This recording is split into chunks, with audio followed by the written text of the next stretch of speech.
ये साबित करने के लिए नहीं है कि हम सही फोटो लगाते हैं, है ना। ये आपका आत्मविश्वास बढ़ाने के लिए है। यहाँ से पढ़ रहे हो तो वहाँ ऐसे प्रोस और कॉन्स में ही मैं गिना देता हूँ। आप जानते होंगे जो इंग्लिश मीडियम के स्टूडेंट है कि रिसोर्सेज कम अवेलेबल होते हैं इंग्लिश मीडियम में सीजी के लिए। मेरी गलती और मजबूरी दोनों कह सकते हो कि मैंने फाइनेंशियल रीज़न के कारण फाइनेंशियल इशू था, इसलिए मैंने। यदि कोई मनुष्य अनासक्त होकर चुनौती देता है इतिहास को, तो ग्रह नक्षत्र की दिशाएं बदल जाती है। मैं आप लोगों को बस ये बताऊंगी कि मैंने आज तक मतलब व्यापम के एग्जाम दिए हैं, लेकिन मैं कभी भी एग्जाम में से पढ़ के नहीं जाती थी। व्यापम तो बिल्कुल नहीं। बाकी जो एग्ज़ाम क्लियर होने का जो कॉन्फिडेंस है ना, वो फिर पीएससी में आपको बहुत हेल्प करेगा। कैसे तैयारी करना है, क्या करना है, ये तो नहीं बताऊंगा। ये साबित करने के लिए नहीं है कि हम सही फोटो लगाते हैं, है ना। ये आपका आत्मविश्वास बढ़ाने के लिए है। ये तो हर किसी को अपनी अंतरात्मा में पता होता है कि वो कितना सही कर रहा है और कितना गलत, ठीक है। लेकिन यहाँ पर आकर मिलना इनकी भी एक चाहत होती है, और आप लोगों के आत्मविश्वास के लिए भी ज़रूरी होता है कि अब छत्तीसगढ़ सरकार भी पदों की संख्या बढ़ा रही है और आपके भी जॉब पर चयनित होने की संभावना ज़्यादा है। हैविंग सेड दैट, ये सब आपके साथ इस साल अगले साल परीक्षाओं में भी compete करेंगे, तो आपको अभी इन सब के साथ compete करना है, आगे जाना है। तो ये समझना पड़ेगा कि इन्होंने आपके पास बैठकर जब पढ़ाई की तो ऐसा क्या किया जो इनको यहाँ से यहाँ तक लाया। 2 मिनट में ये अपने बारे में बता देंगे, आप इनको जान लीजिए, ताकि वैसे अभी इनमें से ज़्यादातर लोगों की क्लासेस हो चुकी होंगी मुझे लग रहा है, और फिर आपका कोई सवाल होगा तो हम लेंगे। प्लीज़ शुरू करिए। हेलो एवरीवन, मेरा नाम विश्वास टुप्पो है। मैं रायगढ़ से हूँ और मेरी ग्रेजुएशन ट्रिपल आईटी नया रायपुर से हुई थी, और यहाँ मैं 2022 के मेंस मॉर्निंग का स्टूडेंट रहा हूँ। सर इंट्रो ही देना है अभी या फिर आप कुछ बताना चाहेंगे? ओके, वैसे हम सुबह प्री के क्लास में मैं बोल चुका हूँ, शायद बहुत लोग रहे भी होंगे, फिर भी मैं कुछ रिपीट कर देता हूँ। मैं कुछ एक्सपीरियंस बताना चाहूँगा कि सबसे पहले तो मैं ये बताऊँगा कि आप इस जगह से पढ़ रहे हो, इसकी खासियत क्या है। आप यहाँ से पढ़ रहे हो तो वहाँ ऐसे प्रोस और कॉन्स में ही मैं गिना देता हूँ। प्रोस में ये रहेगा कि सबसे पहले आपका सारा यहाँ सिलेबस पूरी तरीके से कंप्लीट हो जाएगा, और दूसरी बात ये है कि ऐसा कुछ भी नहीं है जो सौरभ सर पढ़ाएं और आपको समझ में ना आए, अनटिल अनलेस आपका ध्यान कहीं और। थर्ड ये है कि यहाँ के पीएससी के प्री और मेंस के क्लासेस छत्तीसगढ़ के किसी भी एग्जाम को निकालने के लिए पर्याप्त है। आपको कहीं से और कुछ पढ़ने का जरूरत नहीं है। बस सिलेबस में कहीं से भी किसी और का एग्जाम का सिलेबस आप उठाओ, उसमें से जो भी कुछ एक्स्ट्रा है, सब सारे एग्जाम में कुछ ना कुछ एक्स्ट्रा रहता है, वो आप कर सकते हो। जैसे आप यहाँ मेंस पे हो तो कंप्यूटर की क्लास आप करते नहीं होगे, पर कंप्यूटर पढ़ना कोई बड़ी बात नहीं है, आप कर सकते हो, ठीक है। ऐसे और सबसे अच्छा पॉइंट यहाँ का ये है कि one of the best teacher, ऐसा मैं नहीं बोलूँगा कि छत्तीसगढ़ बोलना, सौरभ सर तो ही डिजर्व्स लाइक इंडिया लेवल के टीचर आपको यहाँ पे हैं। इवन दो जब मैं जेई का तैयारी कर रहा था तो मैं कोटा भी होके आया हूँ, सेम लेवल के टीचर्स लाइक आप इंडिया में जाओगे ना तो बहुत अच्छे अच्छे टीचर्स हैं, उनमें सौरभ सर की काउंटिंग जरूर होगी मेरे ख्याल से। और अब कौन सा बताओ? कौन में बस एक ही है यहाँ का कि आप यहाँ से जब भी निकलोगे तो आपको एक क्लास बहुत याद आने वाला है, आपको आपके फ्रेंड्स याद आने वाले हैं, क्योंकि आप जब यहाँ से आप निकल जाओगे तो आप अभी जो 4-4 के 3-3 के ग्रुप में बैठे हुए हो, ये चीज दोबारा मिलने नहीं वाला है। सबका इधर उधर पोस्टिंग देन यही है। तो मैं बताना चाहूँगा कि तैयारी तो मैंने इसके लिए बहुत ज़्यादा आपको मेरे को पढ़ना नहीं पड़ा, क्योंकि यहाँ पढ़ाई इतना सफिशिएंट है। अगर आप अपना बेसिक क्लियर पहले से करके रखते हो तो बीच में जितने भी ये सब एग्ज़ाम आते हैं आप उनके बस सिलेबस अच्छे से देखिए, और मोस्टली तो 70 to 80% तो आप यहीं पढ़ लिए होगे, जो एक्स्ट्रा है आप बाहर से कवर कर लोगे, तो ऐसे आपका सारा एग्ज़ाम हो जाता है। तो बस आप कोशिश कीजिए कि जितना ज़्यादा आप रिवीजन कर सको, फिर उसके बाद आप कोई भी एग्ज़ाम फोड़ सकते हो। Thank you. Very good. चलिए, आप अपना वो भी बताते जाइए किस पद पर किस रैंक पर सिलेक्ट हुए हैं, है ना? चलिए। सभी को गुड मॉर्निंग। मेरा नाम अभिषेक बर्मन है और मेरा इस साल लैब टेक्नीशियन में सिलेक्शन हुआ है 78 रैंक पे। मैं बताना चाहूँगा, मैं रायगढ़ से हूँ और मैंने पिछले साल यहाँ मेंस की कोचिंग ज्वाइन की थी 2024 में। तब से मैं तैयारी कर रहा हूँ। फिलहाल मेरा अभी प्री का अटैम्प्ट नहीं हुआ है क्योंकि मैं बहुत अभी इसमें नया हूँ और नेक्स्ट ईयर मेरा पहला प्री होगा और अल्टीमेट गोल तो वही है। पहले तो मैं इस कोचिंग के बारे में बात करूं तो पर्सनली मैं एक इंग्लिश मीडियम का स्टूडेंट हूं, तो आप जानते होंगे जो इंग्लिश मीडियम के स्टूडेंट है कि रिसोर्सेज कम अवेलेबल होते हैं इंग्लिश मीडियम में सीजी के लिए। और मैं सौरभ सर का और कोचिंग का थैंक यू बोलना चाहूँगा कि one of the best resource हमारे लिए बनाए हैं, बुक्स के माध्यम से, टीचर्स के माध्यम से, इस इंफ्रास्ट्रक्चर के माध्यम से। तो अगर सभी के लिए, आप हिंदी मीडियम में तैयारी कर रहे हैं, इंग्लिश मीडियम में तैयारी कर रहे हैं, तो यहाँ के रिसोर्सेस, यहाँ के टीचर्स आपके लिए एनफ होंगे किसी भी प्रकार के कंपटीशन एग्ज़ाम निकालने के लिए। रही बात मेरा इस कंपटीशन एग्ज़ाम को निकालने का कैसा रहा है, तो फिलहाल 2018-19 में मैंने 2 साल नीट की कोचिंग की थी जिसका मेडिकल एंट्रेंस एग्ज़ाम होता है। और मेरे फादर का ये ड्रीम था कि मैं MBBS करूं, बट अनफॉर्चुनेटली उस 2 साल में मेरा MBBS में नहीं हुआ, आयुर्वेदिक और डेंटल में हो गया था। बट फादर चाह रहे थे कि अगर MBBS नहीं तो कोई दूसरा गवर्नमेंट जॉब ले लो, आयुर्वेदिक या डेंटल में मत जाओ। तब मैंने अपना अप्रोच चेंज किया कि मैं स्टेट गवर्नमेंट के कोई एग्ज़ाम को तैयारी करता हूँ। फिर मैं बिलासपुर आया, यहाँ साथ ही साथ B.Ed कर रहा था और मैंने मेंस का कोचिंग ज्वाइन किया। और लैब टेक्नीशियन के लिए मैंने कोई अलग से तैयारी नहीं की, लेकिन वो बोलते हैं ना कि आप कभी भी पढ़ाई की हो लाइफ में, वहाँ भले अनसक्सेसफुल हो गए, MBBS मेरा नहीं हुआ, लेकिन वहीं की पढ़ाई मेरी लैब टेक्नीशियन में काम आई। हालांकि वहाँ बहुत हाई लेवल का पूछता है, यहाँ उससे थोड़ा ही मिड ग्रेड का होगा, लेकिन आपका पढ़ाई कभी ज़ाया नहीं जाता है, वो कहीं ना कहीं काम आएगा। तो इस चीज़ का मत सोचिए कि आप कहीं अनसक्सेसफुल हैं तो वो आपका पढ़ाई वेस्ट हुआ। आप जो भी पढ़ेंगे, यहाँ पढ़ेंगे, घर में पढ़ेंगे, सब आपको आप एक पॉजिटिव फ्रूटफुल रिजल्ट ज़रूर देगा। तो जैसे मैं वहाँ से यहाँ हूँ, आप भी सब यहाँ से वहाँ से यहाँ आएंगे, ये सब की मैं शुभकामनाएं देता हूँ। Best of luck for future and thank you. मेरा नाम मोहन साहू है और मैं बालोद जिले के गुंडरदी ब्लॉक से बिलोंग करता हूँ। मेरा सिलेक्शन लेबोरेटरी अटेंडेंट में हुआ है, रैंक 54 आया है। और मैं व्यक्तिगत अगर यात्रा की अगर बात करूं तो मेरी गलती और मजबूरी दोनों कह सकते हो कि मैंने फाइनेंशियल रीज़न के कारण, फाइनेंशियल इशू था, इसलिए मैंने 2022 से स्टार्ट किया तैयारी। जबकि मुझे तैयारी टाइम के हिसाब से देखा जाए तो 2 साल उसके, मतलब 2022 से 2 साल पहले, 3 साल पहले ही कर लेना था। तो मेरी सलाह यह है कि आपको जो टाइम मिला है, यहाँ पे अधिकतर लोग कॉलेज अभी कर रहे होंगे या तो कॉलेज जस्ट पास आउट हुए होंगे, तो आप सबको मेरी सलाह है कि जो टाइम मिला है आपको उसका ऑप्टिमम यूटिलाइज़ कीजिए। जैसा सर बताते हैं, अभी मैं इसी बैच का स्टूडेंट हूँ और सबसे पहले तो मैं सौरभ सर जी का थैंक यू बोलना चाहूँगा कि मेरा 100% स्कॉलरशिप में हुआ है, एकलव्य स्कॉलरशिप में, तो उसके लिए मैं तहे दिल से धन्यवाद देना चाहूँगा। ये अगर मैं इकोनॉमी के लैंग्वेज में बोलना चाहूँ तो जो एकलव्य स्कॉलरशिप प्रोग्राम है वो कैपिटलिज्म के दौर पे सोशलिस्टिक अप्रोच लगती है मुझे। तो काफ़ी इसके लिए दिल बड़ा होना चाहिए ये प्रोग्राम के लिए जो स्टार्ट किए सर। तो मैं बात कर रहा था व्यक्तिगत यात्रा में जो एक्सपीरियंस हुए मुझे, तो आपको जो टाइम मिला है उसका आप अनुकूलतम प्रयोग कीजिए उसका, ताकि सही समय में आपको सही रिजल्ट मिले। और अटैचमेंट नहीं होना यार ज़्यादा। मैं देखता हूँ यहाँ पे, मैं अपनी उम्र के हिसाब से मैं एक्सपीरियंस किया, तो लड़कियों से ज़्यादा तो आजकल लड़के भावनात्मक हो चुके हैं। तो आपकी भावनाओं को कंट्रोल करना है। एक लाइन है सर, मैं पेश करना चाहूँगा कि किसी कवि का है कि यदि कोई मनुष्य अनासक्त होकर चुनौती देता है इतिहास को, तो ग्रह नक्षत्र की दिशाएं बदल जाती है, व्यक्ति खुद निर्णय लेता है। तो आप अगर बिना अटैचमेंट से किसी चीज़ को पाने की इच्छा करोगे, बिना अटैचमेंट अदर चीज़ें, तो बिल्कुल आपको रिजल्ट मिलेगा। और आप देखते हो कि सोशल मीडिया के दौर में कितने सारे डिस्ट्रैक्शंस हैं।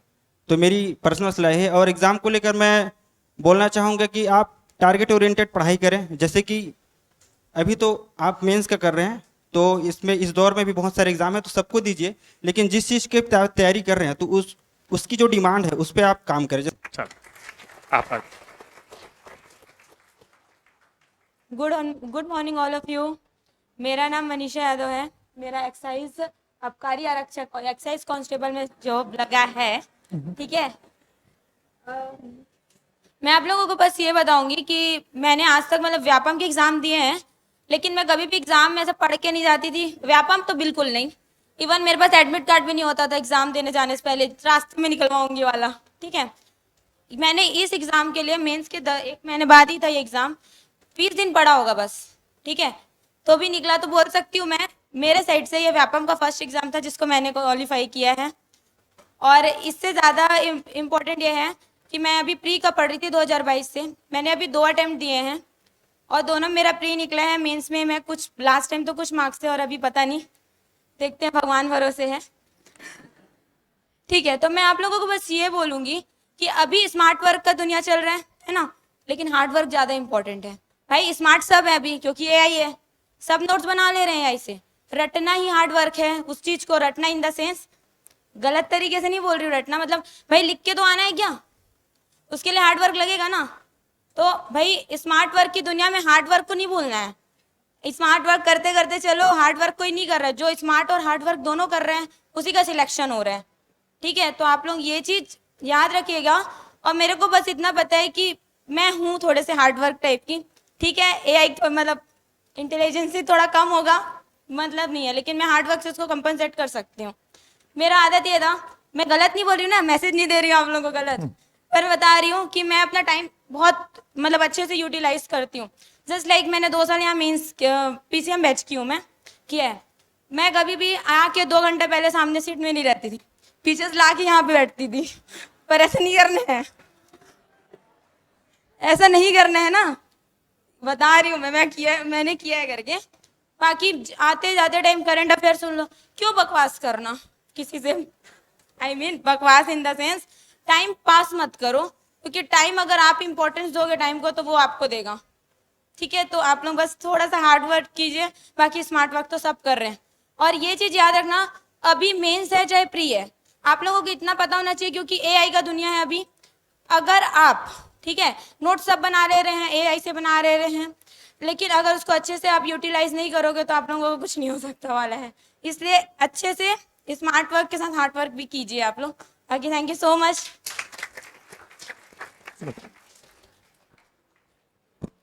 मेरा नाम आर्यन साहू है। मैं लैब टेक्नीशियन के पद पर चयनित हुआ हूँ। मैं यहाँ अगस्त 2021 से जुड़ा था।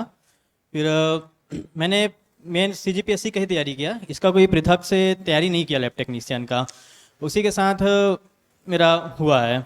चूँकि मैं साइंस का भी स्टूडेंट था और जीएस तो यहाँ अच्छा स्ट्रांग हो ही जाता है, तो जीएस को उतना ज़्यादा वो नहीं है, तो साइंस के स्टूडेंट होने के कारण मेरा ये हो गया। और आगे भी यही कहूँगा, सौरभ सर का एक डायलॉग है कि ये साध्य नहीं सिर्फ साधन है। तो बस ये एक साध्य ही है। और प्रिपरेशन के लिए बताऊँगा, अगर आप इनिशियली तौर पर हैं तो आप 1-1.5 साल अच्छे से अपना बेस बनाइए और सिर्फ पीएससी में ही रहिए शुरुआत में, क्योंकि आप शुरू में ही व्यापम की ओर रुख कर लेंगे तो आप उस तरह से विकसित नहीं हो पाएंगे। धीरे से अगर आपको फिर बाद में एक टाइम पे लगता है कि नहीं अब टाइम हो रहा है, इनसिक्योरिटी आ रही है, फिर आप व्यापम की ओर थोड़ा सा रुख कर सकते हैं। पर इनिशियली आप पीएससी में बने रहिए, आप पीएससी को शुरू में ही व्यापम की ओर मत जाइए। ठीक है, और पीएससी का मेंस का सिलेबस अगर आप अच्छे से कवर कर रहे हैं, क्योंकि यहाँ का जो मेंस का सिलेबस है, हर एग्ज़ाम अगर उसको अच्छे से कर लिए तो यहाँ का हर एग्ज़ाम क्लियर हो सकता है। सर यहाँ के मेंस में सब ही है, आप जीएस से लेकर लैंग्वेज से लेकर मैथ्स, रीजनिंग, हर चीज़ है यहाँ के सिलेबस में।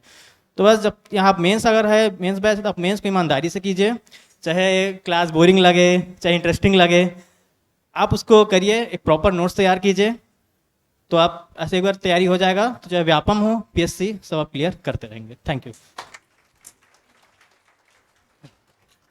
गुड मॉर्निंग सभी को। मेरा नाम ओम प्रकाश साहू है और मैं बलौदा बाजार जिले से हूँ।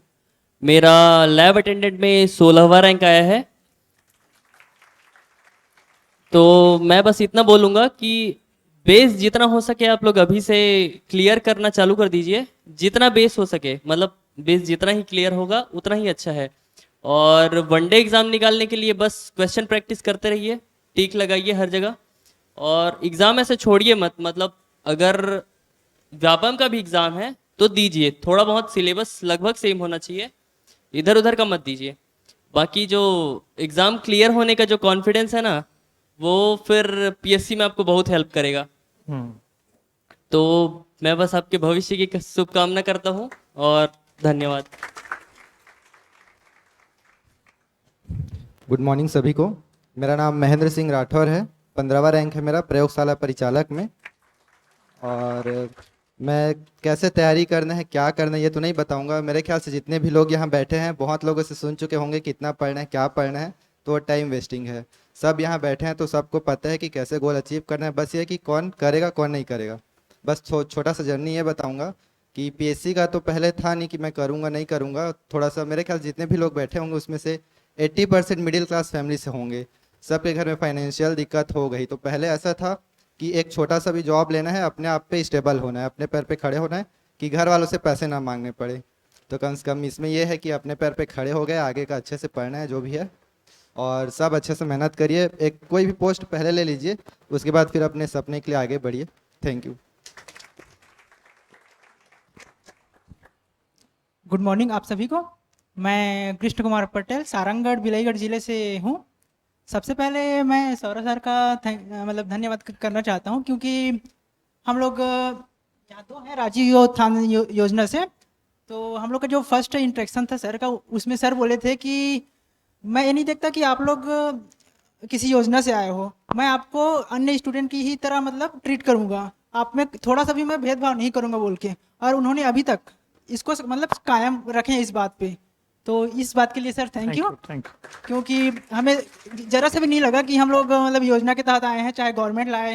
गवर्नमेंट तो चलो दे दिए सर को कि आप पढ़ाओ इनको बोल के, लेकिन अब इनके ऊपर था कि खुद पढ़ाएं कि मतलब इनकी है ना सर, और सर रहते हैं उनसे पढ़वाएं। लेकिन इन्होंने उस समय साफ बोल दिया थोड़ा सा भी भेदभाव नहीं होगा। तो हमें भी बिलीव आया कि हम लोग भी अगर साथ हैं सर के तो हम भी कुछ अच्छा करेंगे बोल के। और तैयारी की तो बात सभी साथियों ने कर ली है कि कैसे कैसे करनी है बोल के। लेकिन अगर आप में जब भी तैयारी करते टाइम सेल्फ डाउट आए तो अपने मन से पूछिएगा कि आप जो भी डेली है उसमें का मैक्सिमम टाइम आप अपनी पढ़ाई में दे रहे हैं कि नहीं। अगर अंदर से आया आंसर कि हाँ, आप अगर ऑनेस्ट होते ना, नहीं तो आप तो अपने पक्ष में बात रहोगे कि थक गया था यार, क्या पढ़ता मैं आज ऐसा करके। लेकिन आपको इन सबको इग्नोर करना है और खुद से मतलब ऑनेस्टी क्वेश्चन करते रहना है कि क्या मैं सही हूँ, मैं आज जो भी टाइम था उसमें इस काम में मैं दिया, क्या ये सही था करना। तो अगर अंदर से आ रहे हैं हाँ सही है इस समय में, तो आप सही हो और ऐसे ही आगे बढ़ते जाइए। देखिए मन में डाउट आएगा कि मैं पढ़ रही हूँ, 1.5 साल हो गया, 2 साल हो गया, अब क्या करूँ, कुछ हो नहीं रहा है। मेरे में भी अभी 2 दिन पहले जब रिजल्ट नहीं आया था तभी मैं यही सोचता रहता था, वहाँ पीछे बैठा रहता था और मन में आता रहता था कि इतना पीछे बैठता हूँ, सामने मैं बैठता नहीं था क्योंकि मेरे को लाइट से मतलब दिक्कत जाती है थोड़ा, मैं उतना फोकस से पढ़ नहीं पाता, तो वहाँ कोने में बैठ के पढ़ते रहता था। तो इसलिए यहाँ आप जो भी बैठे होंगे कहीं पर भी बैठे रहें, बैठने का कोई मतलब नहीं, कहीं पर बैठो, जहाँ पर बैठे हो ध्यान से सुनते रहो सर जो बता रहे हैं।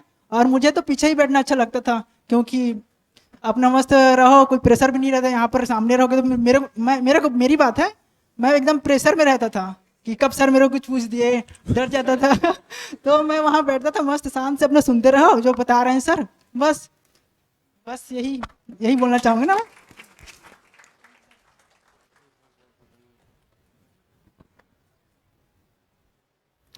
नमस्ते सबको, मैं गणेश गुप्ता, लैब टेक्नीशियन में मेरा 10वां रैंक है। मैं मेंस इवनिंग 2022 बैच का हूँ, मेरी कोचिंग खत्म हो गई है। खत्म हो गई है, अच्छी बात है ना भाई। मतलब संस्था चल रही है, मेरी क्लासेस खत्म हो गई है। और मैं बहुत ज़्यादा तो नहीं बोलूँगा, मेरे को बहुत सारे लोग इस क्लास में जानते होंगे, मेरे बहुत सारे दोस्त हैं, उन लोग सब जानते हैं कि मैं संत नहीं हूँ। और ऐसा भी नहीं है कि मैं जुगनू की रोशनी में पढ़ा हुआ हूँ, सब कुछ पढ़ाई के साथ हुआ है। एक मिनिमम टाइम आप निकाल लें पढ़ाई के लिए 6 से 8 घंटे, उसके बाद आप क्या करते हैं सच में मैटर नहीं करता, क्योंकि मैं सब कुछ किया हूँ। मैं मजाक की बात नहीं कर रहा, दे ऑल नो कि मैं सब कुछ किया हूँ। और जो मुझे करीब से जानते हैं लोग बहुत अच्छे से जानते हैं बहुत लोग जानते हैं यहाँ पे, इन लोग सोच रहे होंगे ये यहाँ पे कैसे पहुंचा, पर पहुंच जाते हैं। 6 घंटे पर्याप्त है, 6 घंटे से ज़्यादा लगता ही नहीं है। ना पीएससी में मेरा फर्स्ट अटेम्प्ट प्री था, मेरा प्री भी निकला, और मेरे अटेम्प्ट से पहले एग्ज़ाम था। बस एक चीज़ है, छोटी सी चीज़ है, मैनिफेस्टेशन। आप लोग कई लोग जानते होंगे, नहीं जानते होंगे यूट्यूब पे सर्च करिएगा। मेरे को थोड़ा सा, मैं भी पहले पीछे बैठा करता था, आते थे हमारे क्लास में भी सेलेक्टेड कैंडिडेट्स, तो मुझे भी अच्छा नहीं लगता था ज़्यादा देर तक बोलते थे। तो मतलब ज्ञान कई चीज़ों में अच्छा लगता है, पर एक्सेसिव अच्छा नहीं लगता, क्योंकि यहाँ पे लगभग सबको ही अपना परिचय, अपनी जर्नी, ऐसा। मैं गरीब भी नहीं हूँ, पर्याप्त ठीक ठाक स्टेटस वाला हूँ। मतलब ऐसा नहीं है ना कि पापा कर्ज ले लेके पढ़ा रहे हैं, मम्मी बर्तन धो रहे, ऐसा नहीं है, पर्याप्त ठीक है सब। तो भगवान का आशीर्वाद था, बहुत कम उम्र में मेरा बहुत सही समय में सिलेक्शन हो गया। एक रुकाव नहीं, मतलब मेरा ठहराव नहीं है, हल्का सा आराम मिला है, जर्नी जारी है। हो सकता है इस बार पीएससी सेलेक्ट होके आऊँ, आप लोग को फिर मिलूँ, तो उस टाइम ज़्यादा बताऊंगा, अभी कम बताता हूँ। व्यापम वालों को उतना वैल्यू आप लोग दोगे नहीं, आप लोग मेंस वाले हो। मैं भी मेंस वाला था, मैं नहीं देता था वैल्यू, अगर व्यापम वालों को आता था तो। वन डे किस्मत तुक्का, सच में ऐसा ही होता है, किसी का नहीं निकलता उतना मेहनत से। मेहनत यहाँ पे ओवरऑल 80% लोग बहुत अच्छे से मेहनत करते हैं। सबका समय आता है, एक ही पेड़ पे 2 फल लगे होते हैं, पहले अगर एक पक जाता है तो दूसरे को ये नहीं सोचना चाहिए कि मैं वेस्ट हूँ, मेरा भी टाइम आएगा, मैं भी पकूंगा, है ना। दूसरे को देख के अपना वो नहीं सोचना है कि मैं कमजोर हूँ या इस टाइप का कोई चीज नहीं सोचना है। पढ़ाई लिखाई का जो, और बाकी मेरे हिसाब से किसी बड़े भैया दीदी लोग से सलाह मत लीजिएगा, मेरा पर्सनल सलाह है। हम जैसे किसी से सलाह मत लीजिएगा, टीचर्स बहुत एक्सपीरियंस हैं, उनसे ज्यादा एक्सपीरियंस किसी के पास नहीं है, उनके अलावा किसी से कुछ नहीं पूछना है। सौरभ सर, दीप सर पर्याप्त गाइडेंस दे देते हैं, उससे ज्यादा जरूरत नहीं है। और बचिएगा जो 3-4 साल 5 साल से है ना भैया लोग, उन लोग थोड़ा सावधान रहिएगा। और बाकी कोई दिक्कत नहीं है, ये इंटरेक्शन भावनात्मक इंसान होना चाहिए। अगर आप इंसान हैं तो आप में भावनाएं होंगी। अलग अलग बैठा रहे हैं, हम लोग टाइम एक साथ बैठाते थे, पर भावनाएं जरूरी है इंसान बने रहने के लिए मेरे हिसाब से। मतलब मेरा पर्सनल ओपिनियन है, मैं भावनाओं में बहा हुआ इंसान हूँ, संभल गया हूँ अभी, लेकिन बहा मैं भी था एक टाइम पे। तो जरूरी नहीं है कि आप नहीं बह रहे हो तो आपका हो ही जाएगा, और बह गए हो तो नहीं होगा, हो जाता है। निश्चिंत होकर बस तैयारी करिए। धन्यवाद।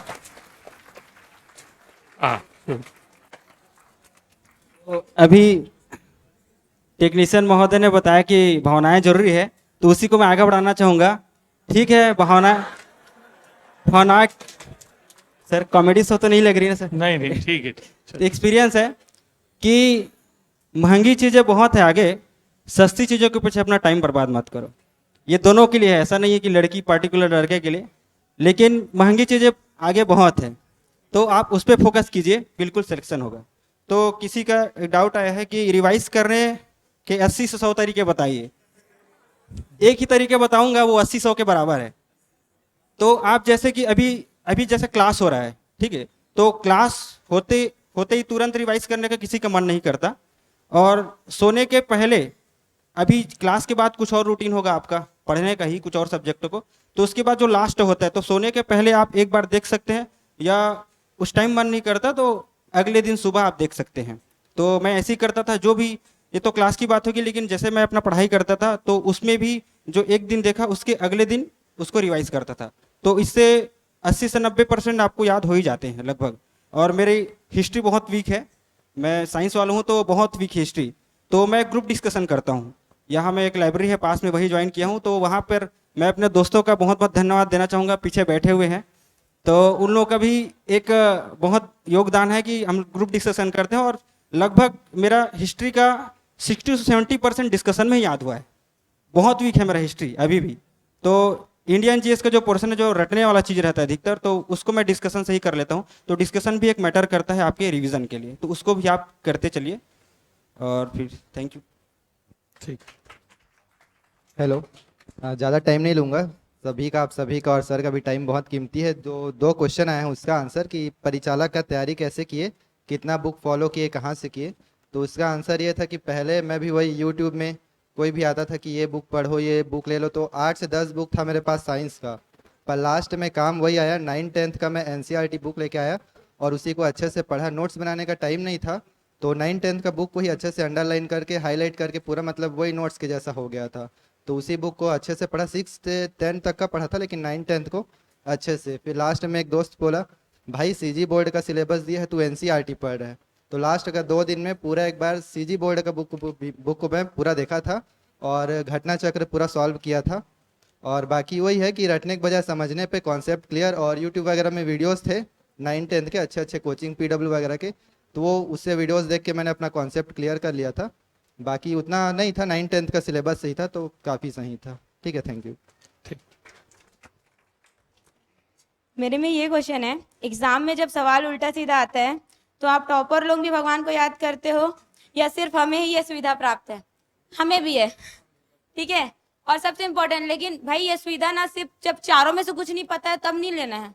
ये सुविधा सिर्फ तब लेना है भाई, अब बाई चांस पूछ दिया अकबर कौन से दिन पैदा हुआ था, सोम मंगल बुध गुरु, उसको थोड़ी लिखोगे यार, इसको नहीं करना है। बाकी 3 वाले जो ऑप्शन में अटक रहे हो उसमें एनालिसिस करो। मैं ये नहीं बोलूंगी इसको कि क्या बोल सकते हैं भगवान को जय श्री राम करके लगा दो, ऐसा नहीं करना है जी। देखो जो 2 ऑप्शन में एलिमिनेट करके रखे हो, ऐसे आपके पास 10 क्वेश्चन हुए बाई चांस, अटेम्प्ट करो, ठीक है। और ये अटेम्प्ट आप टेस्ट सीरीज से सीखो भाई कि बाई चांस अगर 10 है तो अगर आपका 2 भी सही नहीं हो पा रहा है, व्यापम में 2 और पीएससी में 4 या फिर 3, अगर नहीं हो पा रहा है तो मत करो। लेकिन अगर हो रहा है, ठीक है, 2 भी सही कर ले रहे हो तो ये बिल्कुल करो। और मैं भी इतना कुछ बड़ा बुरा किस्मत तो किसी का नहीं होता जी, ठीक है। तो 2 में भगवान को याद करो लेकिन दिमाग के साथ, और 3 में भगवान को ज्यादा याद करो, दिमाग कम यूज करो। लेकिन हाँ, 3 का एनालिसिस कर लो। हर टेस्ट सीरीज में ये एनालिसिस कर लो कि भाई आप अगर 3 में लगा रहे हो तुक्का तो आप माइनस में जा रहे हो कि प्लस में, ये सबसे ज्यादा इंपॉर्टेंट है। और 4 वाले तो मत छुओ भाई, उसमें मत याद करो भगवान को, ठीक है। चल, और कोई सवाल है? हो गया। कौन सा सब्जेक्ट आपको सबसे कठिन लगा और उसे आसान कैसे बनाया? तो मेरे को इसमें लगता है कि ये आसान कठिन दिमाग की उपज है हमारी, क्योंकि हम जिसको ज़्यादा इंटरेस्ट लेते हैं सब्जेक्ट में हमको आसान लगने लगता है, और जो थोड़ा बोरिंग होता है वो कठिन लगने लगता है। मेरे साथ जब मैं मेरे तो मेंस का तैयारी किया हूँ, तो शुरुआत में मेरे को फिलॉसफी थोड़ा दिक्कत करता था, तो उसके लिए मैंने ज़्यादा ये कोशिश किया कि उसकी मैं जितनी क्लास हो सकती है अटेंड करूँगा, ताकि मेरा कॉन्सेप्ट ज़्यादा से ज़्यादा क्लियर हो सके। तो उसका एक प्रॉपर नोट्स होना चाहिए आपका। जैसे हम बाकी सब्जेक्ट को तो चलो ऐसे कर सकते हैं, लेकिन उस जिस सब्जेक्ट आपको कठिन लग रहा है उसका प्रॉपर नोट्स हो आप पर, ताकि आपका कॉन्सेप्ट क्लियर हो आपका, ठीक है। और उसको ज़्यादा से ज़्यादा रिवाइज करना, उसको फिर आप उस नोट्स को सॉर्ट कर सकते हो जैसे जैसे समझ में आते जाएगा। और यहाँ पर बात यह है कि जनरली होता है कि जब हम जिस बैकग्राउंड से रहते हैं वो सब्जेक्ट हमारे लिए जनरली ईजी रहता है। जैसे साइंस बैकग्राउंड का हो तो साइंस मेरे लिए ईजी होगा। तो आपको जो अच्छा लग रहा है उसी पर पूरा टाइम वेस्ट मत कीजिए, वो आपको बन जाएगा। उन पे ज़्यादा टाइम लगाइए जो आपको ये कठिन लग रहे हैं। और जैसे कुछ सब्जेक्ट हो गए वो ढीठ ही होते हैं, वो आखिर तक नहीं होते, तो उनको आप स्मार्टली खेलिए, जितना नंबर ज़रूरी है उसमें लाइए। जैसे मेरा सीजी लैंग्वेज वीक है तो मैं उसमें ज़्यादा ध्यान नहीं देता, मैं उसमें जितना मेरे को लगता है मैं लाता हूँ, बाकी उसको दूसरे सब्जेक्ट से कवर करने की कोशिश करता हूँ। तो ये हो सकता है। ठीक, और कोई सवाल है? बस, अच्छा हाँ। मेरे पास सवाल है कि कोई भी बुक से एक बार पढ़ने के बाद न्यू अदर सोर्स पढ़ना चाहिए कि 2-3 बुक से एक साथ पढ़कर नोट्स बनाना चाहिए? तो देखिए, आप लोग मेंस के स्टूडेंट हो, मेंस के लिए सर जो लिखवाते हैं वो इनफ होता है, और आपको अलग से करना है तो खुद ही क्वेश्चन बनाइए और उसका आंसर राइटिंग अपने कॉपी में करिए। और अगर फैक्चुअल क्वेश्चन की बात है तो उसके लिए एक बुक उठाइए जो ऑथेंटिक हो या काफ़ी अच्छा हो, जो आप आसपास से सुनते हो, ये सब उसमें से उठाइए और चीज़ों को उसी में ऐड करिए। अगर कुछ ऐड करने का है तो उसी बुक में लिखिए, बुक में जगह नहीं बचा तो उसी में पेज डाल के लिखिए, लेकिन और अदर मत बनाइए, मतलब कॉपी में मत लिखिए। मतलब अगर आपको फैक्ट याद करने हैं तो बुक से करिए, उसको लिख लिख के याद करने वाला काम मत करो। और मेंस के लिए नोट्स बनाइए, जितना हो सके नोट्स बनाइए और आंसर राइटिंग प्रैक्टिस कीजिए। ठीक, और सवाल है बेटा? हाँ, ठीक ठीक। स्टैंड अप कॉमेडियन नहीं हूँ भाई मैं। इसमें कोई पूछा है आपने रटने से ज़्यादा समझने के लिए क्या किया। दिल से बताऊं, जैसे जो CGPSC है पूरा रटने का गेम है। कुछ चीज़ें जो है, आप गौर लाटा की चोटी 1225 मीटर, उसमें क्या समझोगे, मेरे को नहीं समझ में आ रहा है। मोस्टली यही चीज़ें हैं। आप मेंस इनफैक्ट मैं मेंस की बात कर रहा हूँ। मेंस में बहुत सारे सब्जेक्ट ऐसे हैं, अगर आप पॉइंट टू पॉइंट नहीं लिखते हो तो आपको मार्क्स नहीं मिलेगा। 30 शब्द में आप क्या समझ के लिख पाओगे, मेरे को समझ में नहीं आता है। जितना आपको फैक्ट याद है वही आपके काम आएगा। वो फैक्ट याद होता है रटने से। ऐसे ऐसे करके लाइब्रेरी में बैठ के, एक रूम में बैठ के बिल्कुल रटो। रटने से ज़्यादा नहीं। कुछ चीज़ें टॉपिक समझने लायक होते, जैसे भूगोल में मौसम, ये सारी टॉपिक समझने वाली, उसको आप रट नहीं पाओगे, वो थोड़ा सा टेक्निकल टॉपिक है। तो थोड़ा डिफाइन कर लीजिए कि कौन सा रटने लायक है, कौन सा समझने लायक है। अब मुझे तो नहीं लगता जैसे प्री के लिए 50% CG का पोर्शन है तो वो पूरा रटने वाला है, उसमें कुछ समझने लायक नहीं है।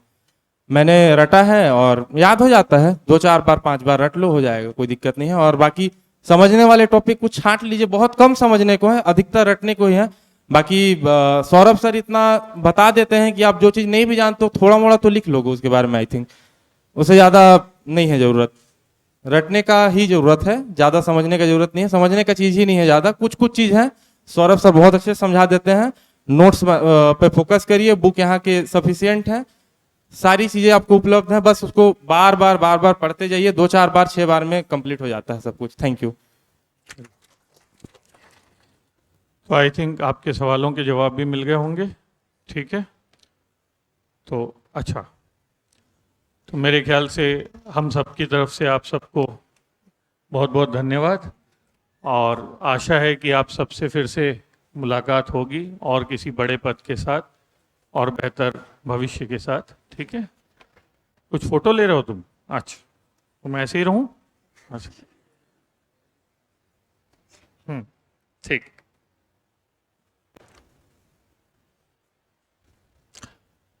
जब ये लोग आकर ऐसे मिलते हैं ना, मुझे भी सेलिब्रिटी जैसा एहसास होता है थोड़ा। चलो, थैंक यू। मैं छोड़ के आता हूँ वहां तक, फिर